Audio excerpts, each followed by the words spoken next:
Армысыздар, қадірменді қауым. Бұл бейне хабарламаны мен индустрия және инфрақұрылым министрлігінің басшылығына және де оның ішіндегі автокөлік темір жол комитетінің басшылығына және Қазақстан темір жолдарының басшылығына жолдағым келіп отыр. Бұл төрт аса маңызды Қазақстан Республикасы үшін магистраль туралы сіздерге баяндағым келіп тұр. Үлкен картадан сіздерге түсіндіру кішкене оңайға түспейді деп ойладым. Сондықтан осындай шағын ұсақ картадан сіздерге ойымды жинақтап түсіндіре аламын деп ойлаймын.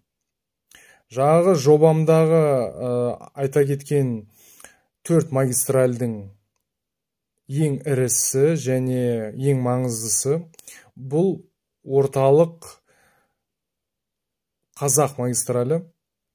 Не себепті мен солай атағаным? Өйткені шығыстағы Зайсан қаласынан орта белбеумен жүргенде батыстағы Атырау қаласына дейін созылған осыны мен орталық Қазақ магистралі деп атадым. Бұл магистральдің арақашықтығы 3191 километр шақырым, уақытпен алсақ 55 сағат 15 минут. Сіз 2,5 тәуліктің ішінде шығыстан батысқа қарай жете аласыз. Келесі магистраль бұл солтүстік Қазақстаннан жаңағындай Петропавл қаласынан оңтүстіктегі Жетісай қаласына дейін созылған магистраль солтүстік оңтүстік Қазақ магистралі деп аталады. Бұл магистральдің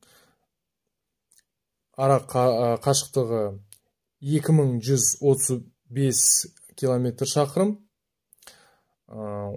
уақытпен алғанда 36 сағат 36 минут, 1,5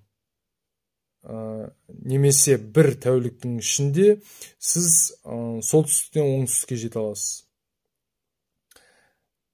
Үшінші магистраль бұл оңтүстік шығыс Алматы қаласынан және солтүстік батыс Орал қаласына дейін созылып жатқан магистраль. Бұл магистральдің арақашықтығы 2667 километр шақырымды құрайды. Уақытпен алғанда 42 сағат 59 минут, 2 тәулік ішінде сіз жете аласыз оңтүстік шығыстан солтүстік батысқа дейін. Келесі төртіншісі бұл солтүстік шығыстағы Павлодар қаласынан оңтүстік батыстағы Ақтау қаласына дейін созылып жатыр. Ара қашықтығы 3083 километр шақырым, уақытпен алғанда 54 сағат 52 минут. Бұл 2,5 тәулік арасында жетесіз солтүстік шығыстан оңтүстік батысқа дейін. Бұл жобаның